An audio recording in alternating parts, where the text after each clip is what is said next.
Assalamualaikum teman-teman. Lagi-lagi berita heboh soal anak umur 6 tahun meninggal tangan ibu sambungnya. Kalau saya bilang tiri lah ya, kasar kali nanti kesan. Kadang-kadang kesel juga aku. Ibu sambung tuh kayaknya lebih cocok lah disematkan sama seorang ibu yang memang sayang sama anaknya, anak dari suaminya, walaupun dia tidak melahirkannya, tapi dia mengasihinya. Aku bilang tuh cocok lah tersebut ya ibu sambung. Tapi kalau udah namanya kata-kata kejam ya kan, lebih cocok disematkan sebagai ibu tiri memang. Gondok awak ya kan. Ceritanya si adik ini ya, si adik ini namanya Nizam, ya kan. Udah tau lah kalian pasti kayak pada dia dapat perlakuan buruk dari mama tirinya. Jadi aku bilang aja lah mama tiri ya. Gak cocok deh aku bilang ibu sambung. Kalau ibu sambung tuh enak disebutkannya kayak macam-macam asanti. Enak awak nyebutnya. Tapi kalau untuk yang kejam-kejam, tak kenapa kalau aku ya, kayak enak aku nyebutnya kata sambung. Ya, lebih enak tiri aja udah karena memang udah melekat kata tiri itu kejam ya kan. Dah, dapat perlakuan buruk lah dari mama tirinya. Awalnya kan karena orang tuanya berpisah. Pisah, jadi bapaknya ini sama sama bapaknya ini diblokir lah nomor mama kandungnya. Jadi mama kandungnya nih bapaknya kan namanya Ican, mama kandungnya kan namanya Tiwi ya kan. Jadi sama bapak Ican ini diblokir lah nomornya Bu Tiwi ini dengan dalih untuk menjaga perasaannya si mama tiri nih yang namanya Ifta, untuk menjaga perasaan si Ifta nih lah. Jadi kalau misalnya ada apa-apa, selalu Bu Tiwi ini menghubungi nomornya si Ifta, nggak melalui bapaknya lagi gitu. Jadi rupanya sempat pihak sekolah dan curiga juga ada terjadi sesuatu sama si Nizam ini ya kan. Karena kadang-kadang ke sekolah dia badannya lebam-lebam. Tapi emang dasar mungkin anaknya baik, tak kayak mana nggak ngerti lah. Tiap ditanya nggak pernah ngaku deh. Lalu ngakunya terjatuh lah, kejedot lah. Tipunya orang-orang. Alasan sebenarnya nggak mau dia ngasih tahu. Jadi waktu itu setelah di malam naas itu dia pulang, bajunya dalam keadaan gak rapi. Nah, udahlah habis lah. Dia apa yang dia sama Pak ini. Keluarlah hujan-hujanan gak pakai baju, disiram selang air lah, dipukuli lah. Aduh ya Allah, perempuan lah kok bisa gitu ya? Ya. Jadi, Pak cakapnya, layanglah nyawa si anak. Malah dimasukkan ke karung. Simpannya di belakang rumah. Terakhir ketahuan lah. Waktu itu pas ketahuannya gara-gara si ayahnya nih, Pak Ican ini nggak bisa ngubungi anaknya lah, nggak ketemu-ketemu. Jadi curiga karena si Pak Ican ini kan sering keluar kota. Jadi pulang, tengoknya si Nijamnya sama sekali tak menyambut. Biasanya tiap dia pulang, selalu pasti tuh si Nizam tuh selalu nyambut bapaknya. Itu nggak ada. Hmm. Ditanya lah sama si Ifta ini. Hmm. Tuh mana si Nizam? Jawabannya katanya udah dijemput sama pacarnya Bu Tiwi namanya Yogi. Dia marah lah si bapak ini kok panen-panen kok ngasih anak aku sama orang yang nggak dikenal. Hmm. Jadi pas ditanya udah apa ibarat konfirmasi sama si TV. Kita tanya Pak Ijan. Ada kok soal si TV di belakang cowok itu kata dia. Dan kita tidak tak tahu lah ya kan. Itulah pokoknya garis besarnya itulah sampai diperiksa CCTV tetangga rupanya nggak adanya ibaratnya orang asing datang ke rumah dia. Berarti kan ketahuan bohongnya si Iftani kan. Nah terakhir tahunya di mana karena kan udah melapor juga lah bapaknya sama polisi cari nggak dapat sih. Terakhir dapatnya jasadnya ini itulah dari orang tuanya si apa ini si Iftah ini ngasih tahu coba kau tengok di karung di samping rumah antara tembok sama tembok tetangga kalau nggak salah gitu ya. Kalau lupa ingat aku. Mencari sendiri beritanya. Pokoknya udah mulai membusuk, matanya udah aduh, udah nggak usah aku bilang lah, cari sendiri aja lah, nggak tega aku ngomong. Pokoknya intinya Nizam udah nggak ada lagi lah. Apakah hancur hati si bapaknya kondisi anaknya? Kita aja kehilangan anggota keluarga, entah anak, orang tua, meninggalnya ibarat dalam keadaan wajar, ibarat mungkin karena sakit, entah karena jantung, dada, nggak ada yang aneh-aneh. Itu pun rasanya juga nggak ikhlas ya. Ada perasaan berat, udah pasti.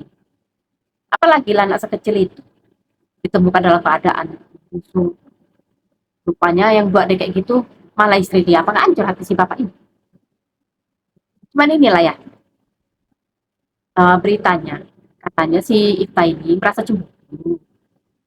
Si, dia merasa si suaminya ini Pak Ican ini lebih sayang sih sama si Nizam daripada anak mereka. Mereka kan ada anak satu ya kan. Ya, lu dia kayaknya macam nggak bisa terima nih. Terus ini ada sumber berita yang ku baca. Aku nggak tahu lah mau nyalakan siapa. Jadi kita telah satu-satu.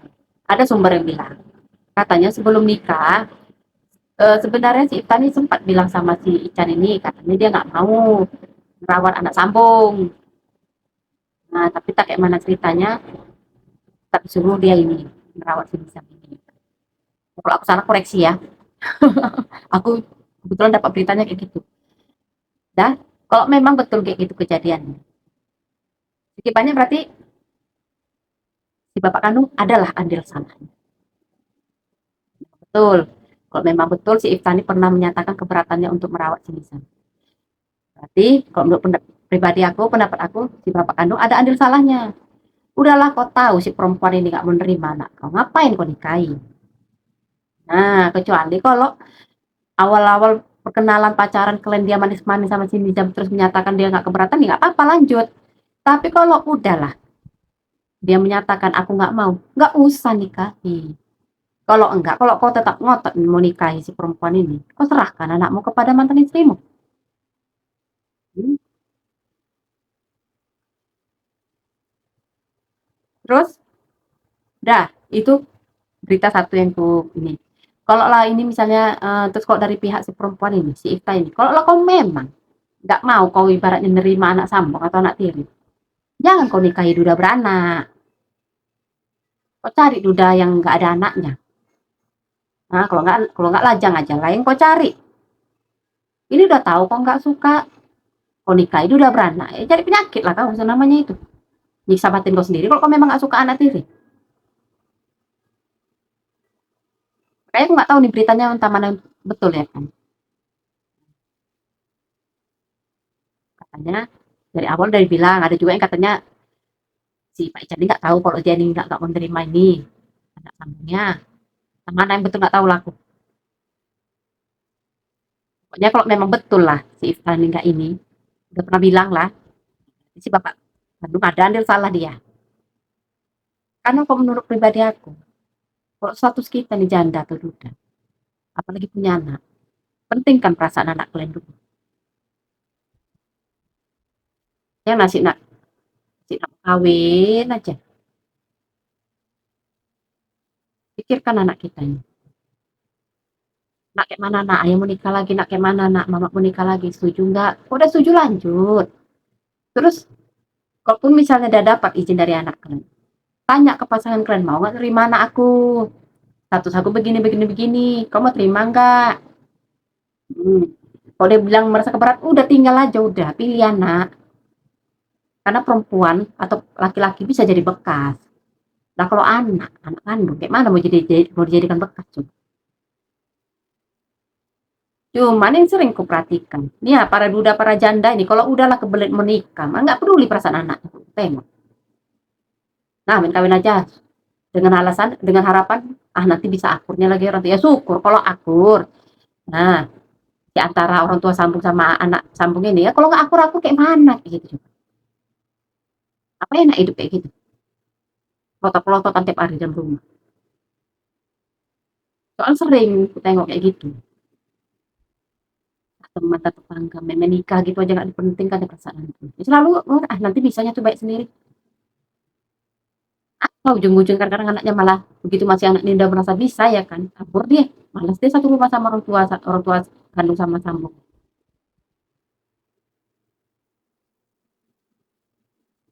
Susah kok kita nih kok namanya menyandang satu dua janda nih susah. Satu dua tuh yang menerima anak-anak kita.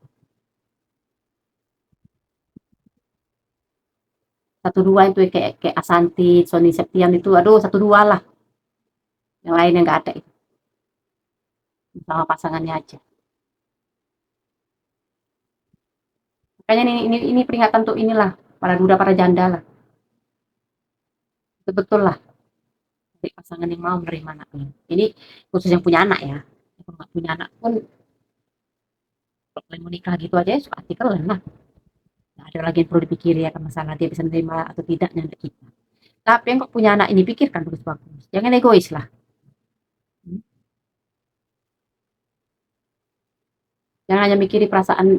Nanti ujung-ujungnya anaknya yang dibilang nggak ngerti perasaan orang tua. Orang tua ngerti nggak perasaan anak sekarang?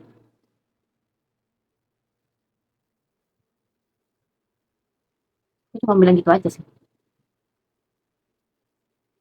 Mau aku ngomong panjang lebar. Ya, kita kirimkan aja lah doa untuk adik Lisa. Semoga tenang di sisinya dan tetapkan di tempat yang terbaik di sisinya. Amin. Assalamualaikum.